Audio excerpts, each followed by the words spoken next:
Әлемдік статистикаға сәйкес, асқазанның ойық жарасы ішкі ағзалардың жиі кездесетін ауруларының бірі болып табылады.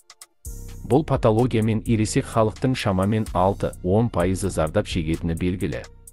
Жыл сайын диспансерлік бақылауда асқазанның ойық жарасы бар 1 миллионнан астам науқас бар. Алматы қаласының номері 16 қалалық емханасының гастроэнтерологы Зульфия Жанкалованың айтуынша, асқазанның ойық жарасы мен 12 илішектің ойық жарасын ажырату қажет. Асқазан ойық жарасының негізгі белгісі ауырсыну. Аурудың басында ауырсыну синдромы, әдетте, диетадағы қателіктерден, ащы, майлы қуырылған, тұзды тағамдарды қабылдау кезінде пайда болады. Кейінірек ауырсыну тамақтануға қарамастан пайда болуы мүмкін.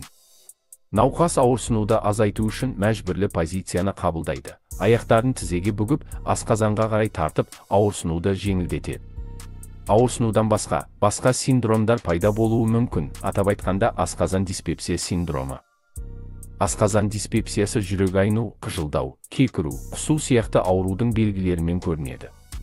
Бірақ кейде ауырсыну синдромынсыз жүруі мүмкін.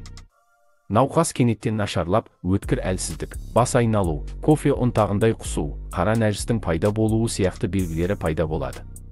Бұл асқазан ойық жарасының қауіпті асқынуы, асқазан ішектен қан кету болып табылады дейді маман. Дәрігер атап өткендей, асқазан жарасының негізгі себебі әдетте Helicobacter pylori бактериясы болып табылады.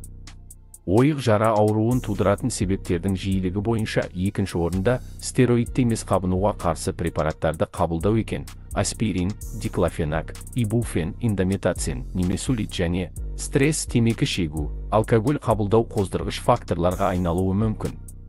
Тұқым қуалайтын факторлардың рөлі де маңызды. Пациенттер аурудың белгілерін елемеуге болмайтынын ескерулері қажет. Дереу дәрігерге барып, емдеуді бастау керек. Әдетте, емдеу Helicobacter pylori бактериясын жоюға бағытталған. Бұл инфекцияны емдеудің көптеген режимдері бар. Тек гастроэнтеролог осы қауіпті бактерияны жоюға бағытталған қажетті терапияны таңдайды. Ойық жара ауруымен өзін-өзі емдеуге жол берілмейтінін есте ұстаған жөн. Жараны емдеудің халықтық кеңестеріне назар аудару мүмкін емес, емдеу дәрігердің бақылауында болуы керек. Кешіктіру және жағдайды өз бетіңізше жеңілдетуге тырысу өте қауіпті болуы мүмкін. Науқас денсаулығына немқұрайлы бастағанда ол өзінің жағдайын нашарлатады. Бұл асқынулардың дамуына әкеледі. Қан кету, пенетрация, жараның қоршаған тіндер мен мүшелерге енуі, перфорация, ойық жараның енуі, перитонит, іш қуысында инфекцияның таралуы, перитонийдің қабынуы, перивисцерит, көрші органдар мен адгезиялардың пайда болуы, жараның қатерлі ісігі, қатерлі жағдайға ауысу. Сондықтан аурудың ауыр зардаптарын болдырмау үшін маманға, дәрігер гастроэнтерологқа уақытылы жүгіну қажет деп толықтырды Зульфия Жанкалова. Сарапшы еске салғандай, асқазан ойық жарасының белгілерін болдырмау үшін профилактикалық шараларын ұстанған жөн. Оның негізгі принципі аурудың себептерін болдырмау болып табылады. Профилактикалық диагностика, әсіресе 40 жастан асқан кезде FGDS, Helicobacter pylori бактериясын диагностикалаудың әртүрлі әдістері. Отбасы мүшелерінің бірінде анықталған кезде, барлық үйдегі адамдарда бактерияның болуын диагностикалау керек.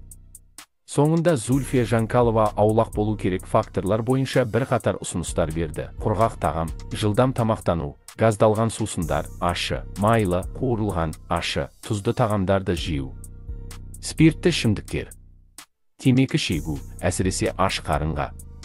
Шырышты тітіркендіретін дәрі-дәрмектер өте қажет болған жағдайда және дәрігердің ұсынысы бойынша ғана қабылданады.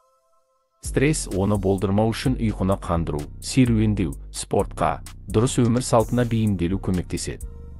Егер осы видеомыз ұнаса арнаға жазылып достарыңызбен бөлісіңіз. Сіздермен әлем арнасы.